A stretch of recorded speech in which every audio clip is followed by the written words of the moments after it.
ผู้เรื่องคือท้องคันนี้น้องเจ้าคำแต่ได้คำเบยอย่าบัวกำแต่คอนตีเขาอยู่นั่น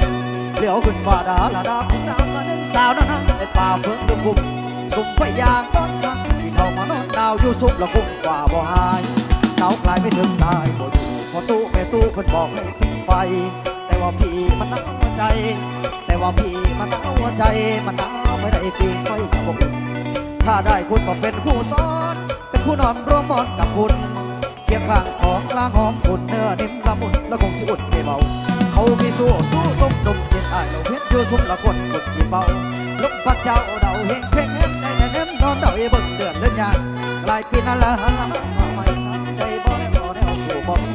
สู้มือนี้มีแต่ก็หน้าบ่มีสาวเคียงลายอยู่ภายในรักข้างใจอ้ายหมายของคงผู้บ่มีผู้อยากได้ใจบางทางดีทางที่เดแล้วทนเที่ยวมือผู้สูงเกินเถิดก็มันต่อยบ่เลี้ยว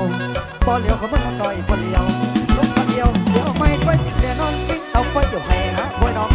ต้องพร้อมกุมหมอและส่งลมกับพักเสียงต้มพักตื่นกันสู่ห้องน้ำไล่เมตตาดาวปีนี้ยังไม่มีผู้จองมองผมเศร้าแต่เราคนมองผมเศร้าแต่เราคนมองหนาวลมจองได้แต่ของ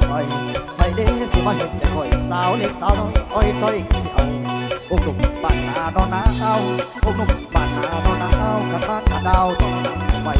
ในปีนี้ผมมีแฟนคนเดียวผมมีผู้คนเดียวเราเดียวอุ่นแต่บอลลมพัดก้อนแต่นอนเดียวใดมานอนไงสะเล่ดังไฟคุ้มปัดทุ่งนาดอนนาปัดทุ่งนาดอนนาลมเตือนลมมองแค่นอนหนาวเกือบตายผมผ้ามันก็อุ่นเพียงลายหนาวรักหนาวใจมะนาวได้ดอกแดงแฟนน้ำตุ้มสูงไฟอายบ่อุ่นได้ก่อนทุ่งจังว่าโอน้ำจอยขยางเดี๋ยวอีวังมันน้องกันเตาไฟมันหนาวใจเตาสุกผูกพกลงลิ้นกินไปจอยเอาดอนคอยเอาหนองนี้ไม่เครื่องไม่ซ้ำละกำไม่ที่น้องหวานไรเด้หวานจ้อยว่องอ้อยคือลายบานจ้อยว่องอ้อยลายจนสิตายก็หนาวบ่เอาใส่ซ้ำบ่เอาเวใส่ซ้ำเอาฝากตัวไหนเด้อขอบใจทำอะไรน้ำใจจากทีมงานเจ้าภาพกันเลยกันเด้อออกมาเถอะเข้ามาเด้อพี่น้องเด้อ